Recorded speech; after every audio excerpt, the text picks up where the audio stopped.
Hello, and welcome to my presentation on how to manage the risk of burnout. We will be discussing the business case of the 4-day work week.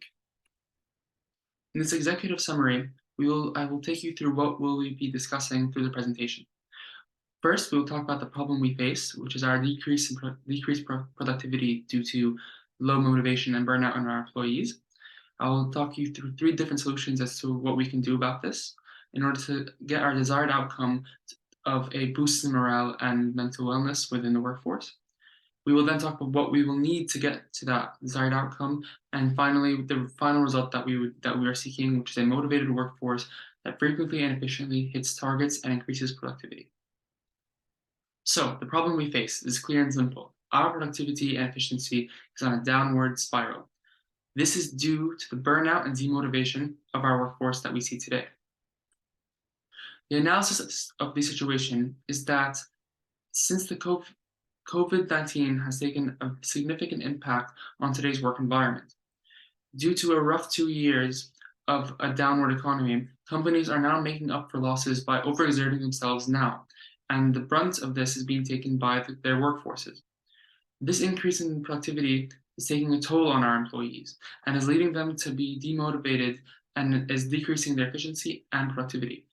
We are not only at risk of losing sales, but we are also at risk of losing personnel as well, as they would be inclined to leave. So possible options to tackle this issue. The first one is to reduce the work week from 5 days to 4. We will be reducing the hours as well and provide one extra day per week for them to rest. We can reduce the number of hours worked per day from 7 to 5. While we can maintain a 5-day work week, however, they will be working less hours in the day, which will give them more time to go home and spend time at home. And lastly, we can remain as we are and stay the course. This is no changes in mind, and this will anticipate that this problem will correct itself. But when analyzing each of the 3 options, there are some pros and cons to consider. With the option 1, in shortening the work week, we can anticipate having a happier, more committed workforce, one that is less likely to take sick days. We can also anticipate a reduced carbon footprint, as we won't be needing to use utilities at the office for one extra day a week, which can refine our branding as a company who is caring for our employees and the environment. And however, with some drawbacks are that we would be paying the same amount for less hours, and this would require a massive overhaul of our current company culture. Lastly, this may not suit our clients' schedules very well. When shortening the hours per day but keeping a 5-day work week, many of these pros and cons are similar. There will be less time wasted per day, as we won't be pushing our employees past their attention threshold, and this could boost their mental health. However, again, we will be paying them the same amount for less hours. We could be conflicting with our clients' schedule, and we may not be fully using our office space to the best of its capacity. And lastly, if we remain the same, we will have no need for a change or a massive overhaul, and we can be paying the employees exactly for the hours that we expect, and this can match our clients. However, the situation can get even worse, and if this is not resolved, and then we could risk losing our employees and the efficiency of our company.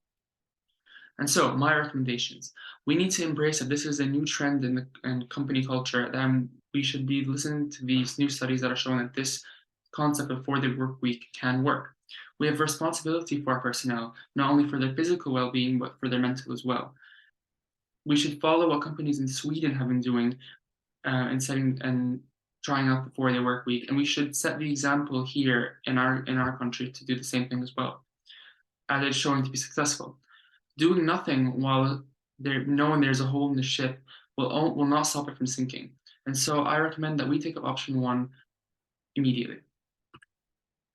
In doing so, I propose that we first inform our employees and clients of the change to make sure that they're all prepared, and if there are any suggestions that they want to provide. We can shorten the last day of the week for a few weeks or months in order to get everyone acclimated and make this change easier to digest. And finally, we should eliminate the 5th day altogether once everyone is prepared and acclimated to the new change.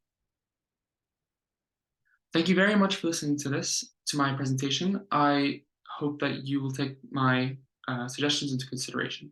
Thank you very much.